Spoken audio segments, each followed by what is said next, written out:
Hamas نے فلسطینیوں پر حملہ کر کے یہ ثابت کر دیا کہ ایک کمزور آدمی کی اگر اللہ رب العزت مدد کرنا چاہے تو پھر وہ کمزور نہیں رہ جاتا. جس طرح سے میدان بدر میں اللہ رب العزت نے کمزور مسلمانوں کی مدد فرمائی، یہی حال ہے. جس طرح سے فلسطین کے مسلمانوں پہ اسرائیل فوجی جو ہے ظلم و ستم کر رہے ہیں، اور یہ ظلم و ستم کوئی نیا ظلم و ستم نہیں ہے، کوئی 2 4 10 دن یا سال 2 سال 10 سال کی نہیں، بلکہ 70 سال سے ظلم و ستم مسلمانوں پہ ہو رہا ہے. اور آج اللہ رب العزت نے مسلمانوں کو ہمت دیا، مسلمانوں کو توفیق دی کہ آج اسرائیل کے فوجی ڈرنے لگے مسلمانوں سے، ان کے دل میں مسلمانوں کا خوف اور ڈر بیٹھ گیا. تو اللہ رب العزت حق پہ رہنے والے اور اپنے سچے مسلمانوں کی ہر وقت مدد کرتا ہے. جس طرح سے میدان بدر میں صحابہ کرام کی اللہ رب العزت نے مدد فرمائی کہ 313 ہزاروں پہ غالب آ گئے، آج اسی طرح سے فلسطین میں مسلمان جو بہت کمزور تھے طاقت کے اعتبار سے، پیسے کے اعتبار سے، ہتھیار اور اسلحے کے اعتبار سے، لیکن اللہ رب العزت نے آج انہیں ہمت دی اور اللہ رب العزت نے ان کی مدد فرمائی، یہاں تک کہ اسرائیلی فوجیوں کے چھکے چھوڑا دیے. تو ہم مسلمانوں کی ذمہ داری کیا بنتی ہے؟ ہم مسلمانوں کو کیا کرنا ہے؟ ہم یہاں سے بیٹھ کر اپنے مسلمان اب مظلوم فلسطین مسلمانیوں کے لیے کیا کر سکتے ہیں؟ تو ہم کچھ نہیں کر سکتے تو کم سے کم دعا کر سکتے ہیں، وہاں کے لیے دعا کر سکتے ہیں، اللہ رب العزت سے مدد مانگ سکتے ہیں کہ اے اللہ رب العزت تو فلسطین کے مسلمانوں کی مدد فرما، وہاں کے بے سہاروں کی مدد فرما. آپ جانتے ہیں کہ 70 سال سے یہ اسرائیل فوج مسلمانوں کو طرح طرح سے ظلم و ستم کر، یہاں تک کہ یہودیوں کی ہمت اتنی بڑھ گئی ہے کہ آج بھی کسی مسلمان کے دروازے پہ گھر پہ جاتے ہیں 2 4 یہودی اور کہتے ہیں کہ گھر خالی کر دو، اس مسلمان کو ڈر کے مارے گھر خالی کرنا پڑتا ہے. اگر وہ آبجیکشن کرتا ہے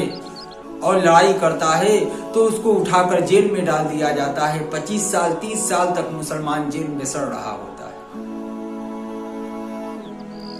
تو ہم کم سے کم وہاں کے مظلوم فلسطین مسلمان بھائیوں کے لیے دعا کریں، اور ہماری باتیں اگر